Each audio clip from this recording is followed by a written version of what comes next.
The Rothman Institute presents Take 5 on Hawks All Access.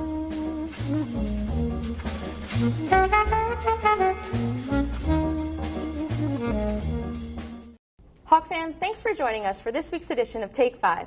With spring break just around the corner, the St. Joseph's women's lacrosse team is ready to get out of the cold weather and head down south for a pair of road games in Florida and Virginia.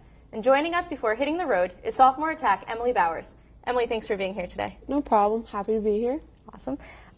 So as a sophomore, you've worked your way into a starting role at this point in the early season. How does that change your mental and physical preparation this year as opposed to last year? I think the biggest difference between freshman year and this year is that I've had more of a leadership role, and I think between Coach Denise coming up to me and telling me how I have to be more of a voice on attack, which I haven't been used to from last year because we've had more older people who have been leading. So I think mentally I have to prepare to help lead more instead of just like listening to everyone else.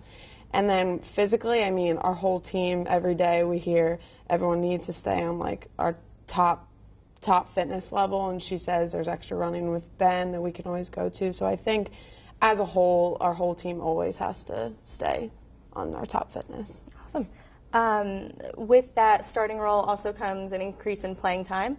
You lead the team in points right now with 15 off of 6 goals, 9 assists, and you had 7 in the win over Delaware State, which broke St. Joseph's single-game record for assists. Quite an accomplishment. Have you always focused your game on the assist portion, or have you always seen yourself as more of a scoring type?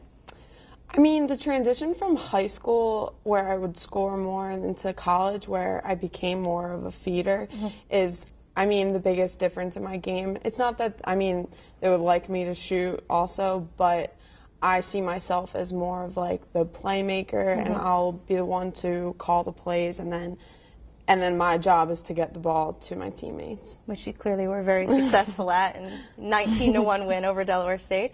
Lacrosse has a lot of rules, tons of rules. Is there one rule in particular that you feel that people might not fully understand about the game?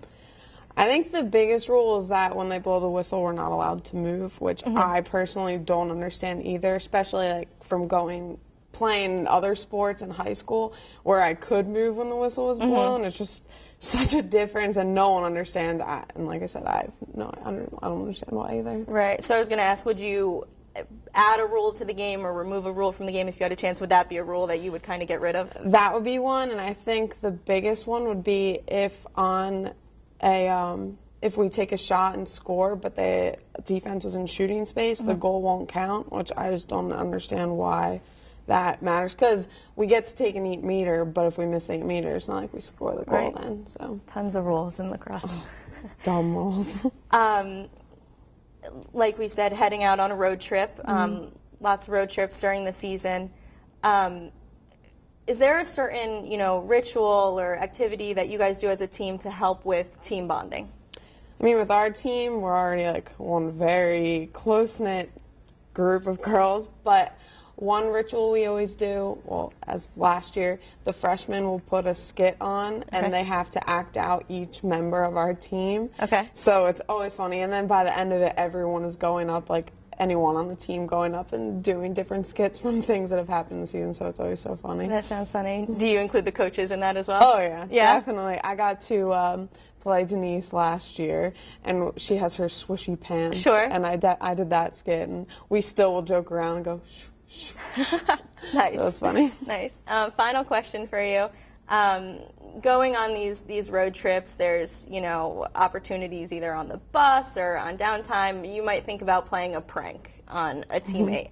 There's always a team prankster, and then there's always the usual victim of these pranks. Who on your team would you say would be the easiest person to target with a prank? The easiest person to target? Yeah.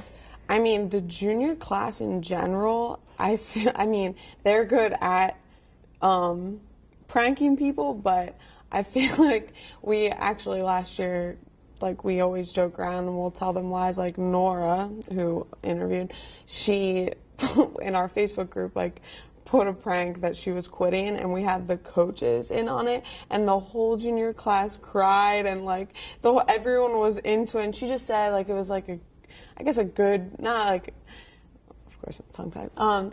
She just went on about how she's just doing it for the better because she has so many different things that she wants to get involved in because everyone loves Nora. Right. And the whole junior class came in crying and, like, I mean, we always have little pranks, like, on Facebook. But, Okay. like, nothing ever huge other than that one that involved tears. Gotcha. Wow.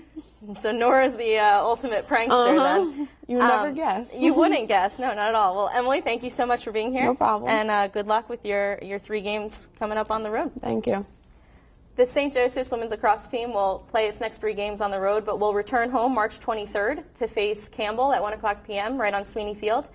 We wish them all the best of luck in their upcoming games. And for Hawks All Access, I'm Nikki Philpott, and we'll see you next time.